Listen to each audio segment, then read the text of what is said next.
সিয়ামরত মহিলার দিনের বেলা পিরিয়ড শুরু হলে দিনের বাকি অংশ না খেয়ে থাকতে হবে, খেলে কি গুনাহ হবে? আমি গর্ভবতী, আমার বমি হয়, মাথা ঘুরে, তাহলে আমার রোজার বিধান কি? ফরজ সালাত আদায় না করে রোজা রাখে, তার রোজা রাখার যৌক্তিকতা কতটুকু? রোজা থাকা অবস্থায় উজুর সময় গড়গড়া কুলিও নাকে পানি দেওয়া যাবে কিনা? রোজা অবস্থায় স্ত্রীর কতটুকু কাছাকাছি যাওয়া যাবে? রোজা রাখা অবস্থায় স্বপ্নদোষ হলে রোজা থাকবে কিনা? রোজা রেখে ঠোঁটে পেট্রোলিয়াম জেলি ব্যবহার করা যাবে কিনা? রোজা রেখে মেহেদি নখে আর মাথায় দেওয়া যাবে কিনা? তারাবিতে আমরা যে দোয়া পড়ি এবং মুনাজাতে যে দোয়া করি এটা সুন্নাহ সম্মত কিনা? রোজা থাকা অবস্থায় হাতের বা পায়ের নখ কাটা যাবে কিনা? অসুস্থতার কারণে তারাবি যদি 20 রাকাত না পড়তে পারে তাহলে কত রাকাত পড়া উচিত?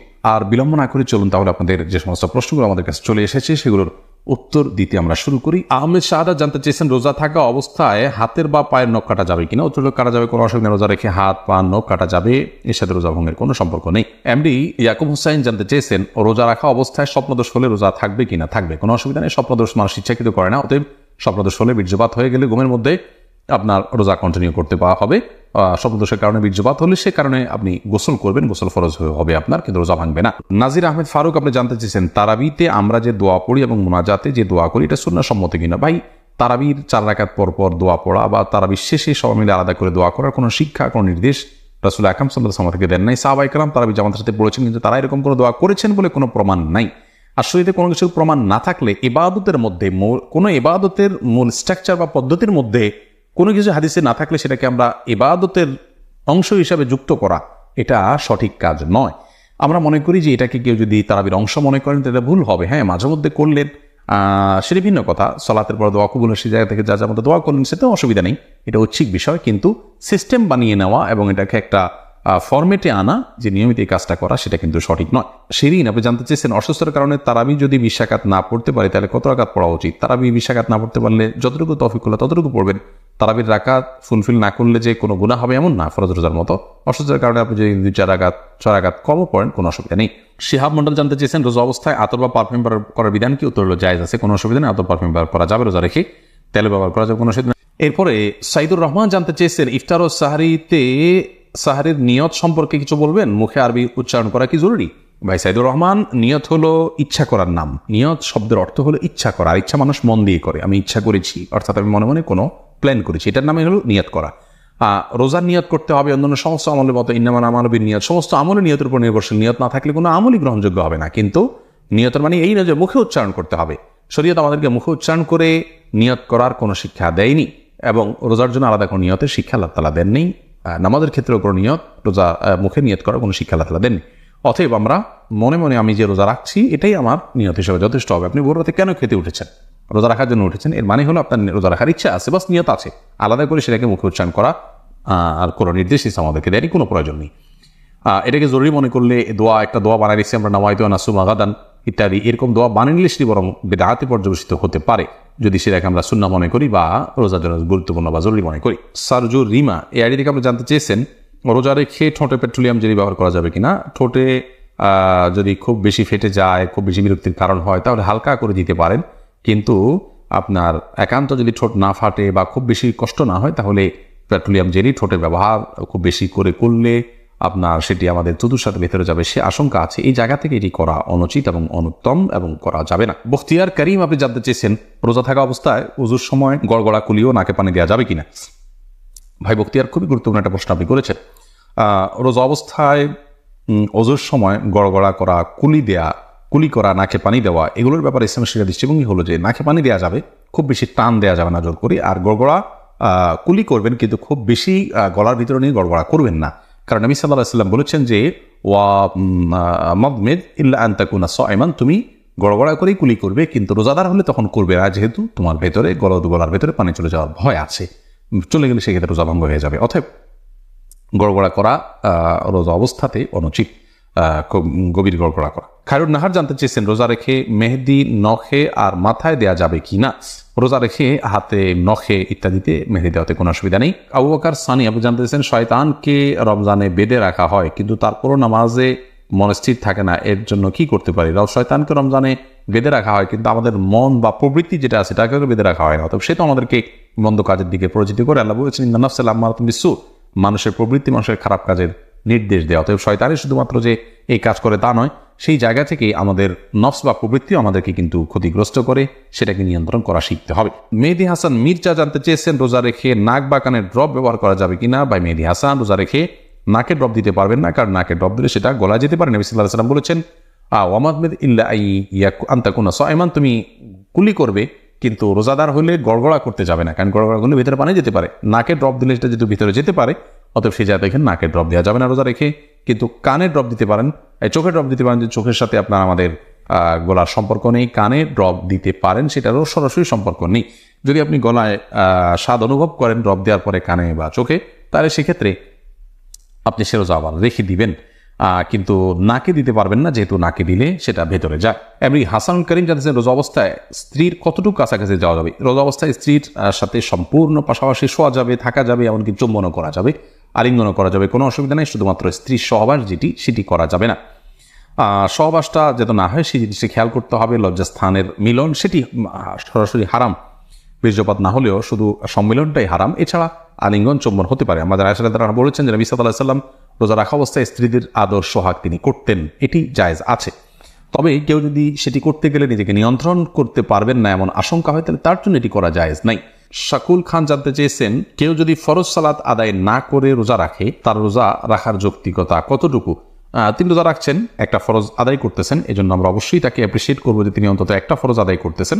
কিন্তু রোজা নামাজ না পড়ে রোজা রাখা মানে হলো যে তিনি লুঙ্গি না পরে আপনার গেঞ্জি পরার জন্য অস্থির হয়ে উঠেছেন। ব্যাপারটা এরকম হয়ে যাবে, গেঞ্জি পরাও দরকার কিন্তু লুঙ্গি পরা তার চেয়ে বেশি দরকার। অতএব নামাজটাকে সবচেয়ে বেশি গুরুত্বের সাথে দিতে হবে, তারপর তিনি রোজার জন্য চেষ্টা করতে হবে।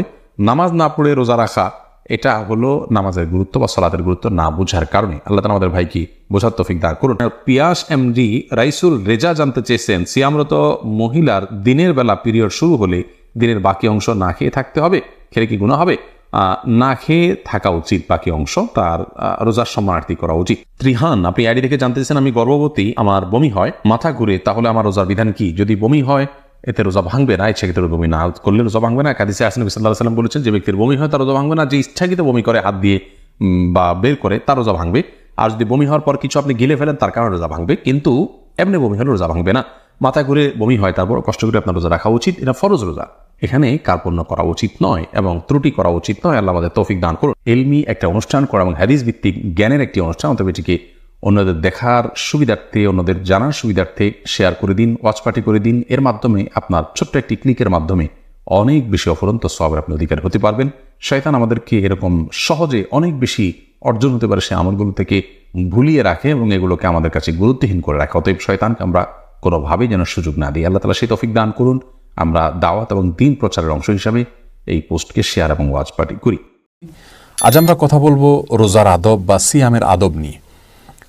আমরা জানি প্রতিটা কাজ তার কিছু নিয়ম আছে, তার কিছু আদব আছে। সে আদবের সাথে নিয়মের সাথে কাজটা যদি করা হয় তাহলে কাজটি সুন্দর হয় এবং সফল হয়। রোজারও রমজান মাসে যে আমরা সিয়াম রাখি বা অন্য সময় সিয়াম রাখি, সিয়াম বা রোজারও কিছু আদব আছে, কিছু নিয়ম আছে। আসলে আমরা জেনে নেই রোজার আদবগুলো কি কি, যে আদবগুলো খেয়াল করা উচিত। প্রথমত যে বিষয় বলবো তা হলো একেবারে শেষের দিকে এসে সাহরি খাওয়া, এটা একটা আদব। অনেক বেশি আগে না খেয়ে একেবারে ফজরের আজানের মাত্র 5-7-10 মিনিট আগে সাহরি খাওয়া শেষ করা, এরকম শেষের দিকে এসে সাহরি খাওয়াটা উত্তম এবং উচিত, হাদিসে বিষয়ে নির্দেশ রয়েছে। এরপরে আরেকটি গুরুত্বপূর্ণ আদব হলো যে অনেকে সাহরি খেয়ে ফজর সালাত জামাতে না পড়ে শুয়ে যান, এটা করা যাবে না। শুধু ফজর নয়, ফজর, জোহর, আসর, মাগরিব, এশা, 5 ওয়াক্ত সালাতের খুব বেশি গুরুত্ব দিতে হবে রমজান মাসে।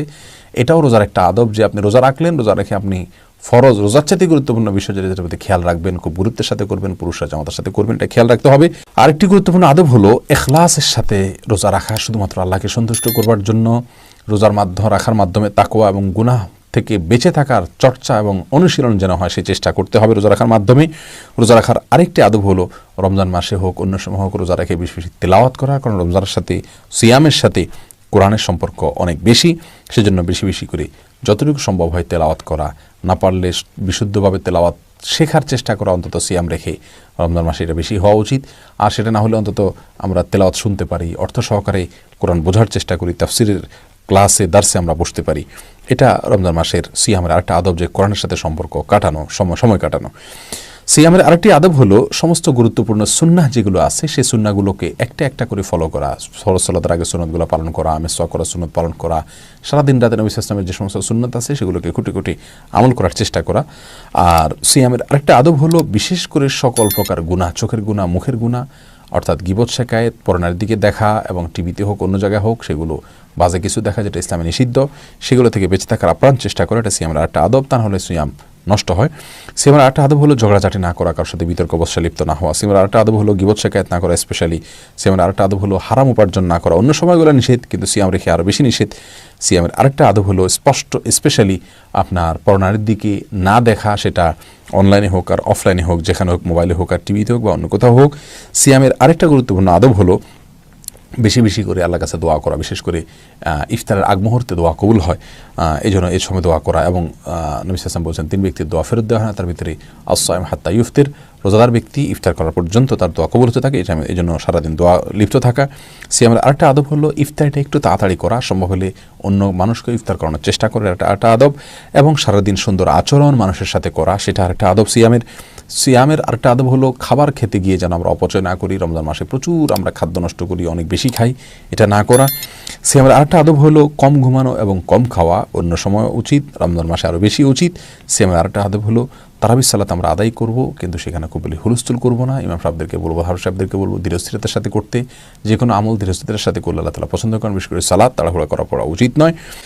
আরেকটা আদব হলো ফজরের পরপর না শোয়া। আমরা অনেকেই বিশেষ করে রমজান মাসে ফজরের পরপরই শুয়ে পড়ি। ফজরের পরপর না শোয়া উচিত। এই টাইমটাতে জিকির আজকার দোয়া করে অন্তত সূর্য ওঠার পরে, অর্থাৎ ফজরের জামাতের পরে 20-25 মিনিট পরে, সূর্য উঠলে তারও কিছুক্ষণ পরে এশাক পরে শোন, আর নাহলে সূর্য ওঠার পরে অন্তত শোন, তার আগে না শোন। এই সময়টা গুরুত্বপূর্ণ। আল্লাহ সুবহানাহু এই সময়টাতে তাসবিহ পাঠ করার জন্য বলেছেন ওয়াসাব্বিহ বিহামদি রাব্বিকা বিল আশি ওয়াল ইবকার। আল্লাহ তাআলা সন্ধ্যা এবং সকালে, বিকালে এবং সকালে আল্লাহ সুবহানাহু এই সময়টাতে আল্লাহ তাসবিহ পাঠ করতে বলেছেন। এই টাইমটাতে শোয়া উচিত নয়। বিধায় রোজার আরেকটা আদব হলো ফজরের পরপর না শুয়ে কিছুক্ষণ পরে শোয়া। সিয়ামের রোজার আরেকটা আদব হলো তাড়াতাড়ি শুয়ে পড়া, দেরি না করা, যাতে করে ভোর রাতে আগে আগে উঠা যায়, তাহাজ্জুদ পড়া যায় এবং সারি খাওয়া শেষ হয়। সিয়ামের সর্বশেষ আদব বলবো তাহাজ্জুদ পড়ার নিয়তে শোয়া এবং সারি খেতে উঠলে 2-4 রাকাত করে হলেও তাহাজ্জুদের সালাত পড়ার চেষ্টা করা। আল্লাহ সুবহানাহু ওয়া তাআলা আমাদের সকলকে সবগুলো আদবকে খেয়াল করে সিয়াম